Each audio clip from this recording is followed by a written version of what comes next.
I woke up to excruciating pain tearing through my lower body, only to discover one leg was locked tight to the wall. I frantically looked around and realized this was a completely sealed room. I'd been imprisoned. That's when I suddenly noticed a phone placed not far away, but with my thigh locked up tight, I couldn't reach it at all. Just when I was about to break down, I suddenly noticed the IV pole nearby. I stretched the pole out, trying to reach the phone in the distance. After trying again and again, I finally managed to pull the phone over. But when I opened it, there was absolutely no signal here. Just when I didn't know what to do, I suddenly heard movement outside the door. I quickly curled up in the corner, staring at the door in terror. Soon, an old man walked in carrying food, with a gun holstered at his waist. I immediately raised both hands and kept begging for mercy, terrified he might kill me if I upset him. But the old man ignored me, just dropped off some crutches and keys, and left the room without looking back. I quickly used the keys to unlock the handcuffs on my thigh, then went to the door ready to scream for help. But suddenly I seemed to remember something. I quickly grabbed the keys, then started carving at the bottom of the crutch. The wooden stick was soon carved into a sharp weapon.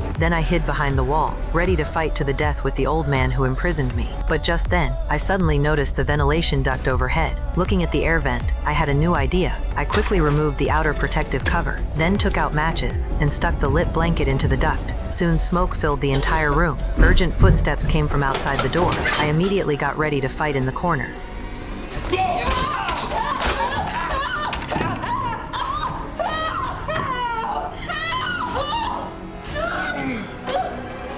When I woke up, I found myself still in the sealed room, and the old man was now beside me. Seeing me still begging him for mercy, the old man decided to tell me the truth. Under my shocked gaze, the old man said the world outside had already ended. The air was no longer suitable for human survival. In the last second before aliens invaded Earth, he discovered me in a car accident just in time, then brought me to his bunker. Then the old man suddenly became agitated. He scolded me for not being grateful for saving my life, instead of being constantly suspicious of him. Then he turned and left the room. I obviously didn't believe what the old man said. Seeing the door was open, I boldly walked out to investigate. Outside were countless supplies of food and water. While I was shocked, I suddenly saw an injured man in the corner. The man greeted me warmly and said he was also a survivor who came here because of the apocalypse, just as I was half believing. The old man suddenly approached. He brought me to the living room to show me the doomsday fortress he built himself. Not only were there tons of books and movies, but also a fully equipped kitchen. We wouldn't have to worry about food. Then he brought me to the bunker entrance. This was our last line of defense. The double doors locked tight, completely cut us off from the outside world. I finally believed what the old man said. But just then, through the window I suddenly saw the old man's car, and I was very familiar with this vehicle. It was the exact pickup truck that caused my accident. I started doubting the old man's words again, but on the surface I stayed calm, quietly waiting for the right moment to escape the fortress when the time was right.